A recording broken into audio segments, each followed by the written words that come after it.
Good afternoon. Hello. My name is Ogechi Sylvia Eze, SopranoDoctor. You can hear the water crashing behind me because I am at the Marketing Brook, Marketing Brook walkway, one of the oldest walkways in Derby. There's so much history here. You can actually pause the video if you want to read about it. And that's the water rushing behind me. You can see some of the docks there. So this is just the brook behind my house. And I'm here today to give a brief talk about today being the day of eradication of recreational drugs. June 26th is the day we talk about drugs, recreational drugs, and the harmful effects that they have on patients. So as a general practitioner, I see a varied presentation of cases related to recreational drugs. And it's one of the questions we ask almost all patients that come into our clinics.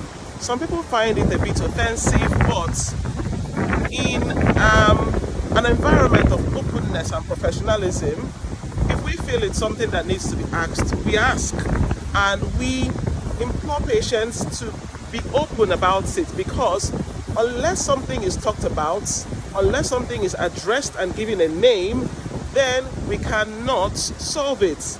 It's important for us to know because recreational drugs have various effects on the human system, starting from the heart. Sometimes it tends to cause rapid heart rate, tachycardia, which can cause make people go into cardiac arrest.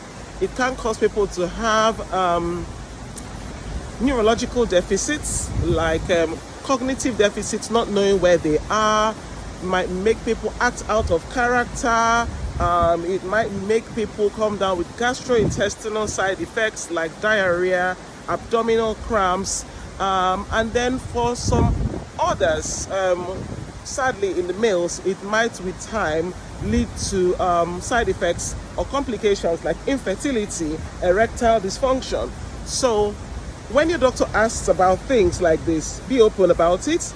If you need help, you're struggling with a drug habit, speak to your doctor, speak to your GP.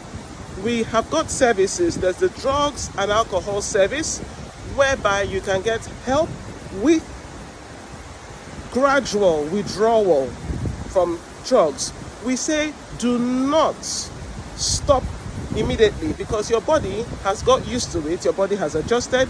When you go cold turkey, as they say, or when you stop immediately, you could go into a severe withdrawal reaction, which can be harmful to the body. People go into shock, people can collapse from it. So the drugs and alcohol services have got safer substitutes that they can use in place of these drugs that you've been taking, and then over a period of time can gradually help you come off drugs. There are also counseling services that can help with motivational interviewing, because we see patients who have got the will, they want to come off the drugs, they start, and then suddenly along the way they lose the will. So there's the motivational aspect and the counseling aspect to help with withdrawing.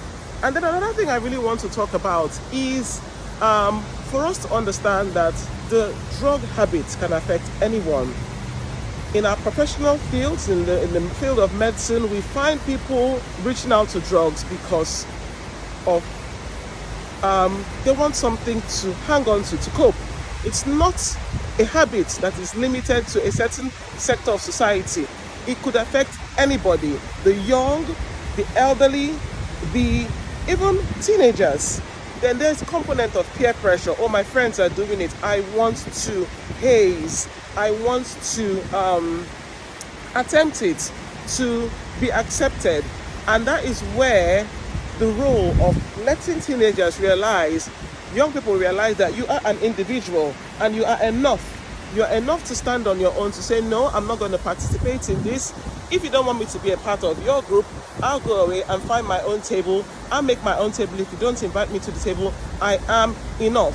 Recreational drugs are harmful, and we say if you are struggling, or if you're being pressured, or if you have been exposed inadvertently, because we see people who go for parties and you see drinks laced with drugs, cakes, cookies, snacks laced with drugs, and you've been exposed, please try and make the effort to see your physician so that you can get adequate treatment. If you've got any questions, put them in the comment section, and let us help one another to break this addiction and also overcome the stigma, because there is also a stigma associated with it. Families, we've got a role to play.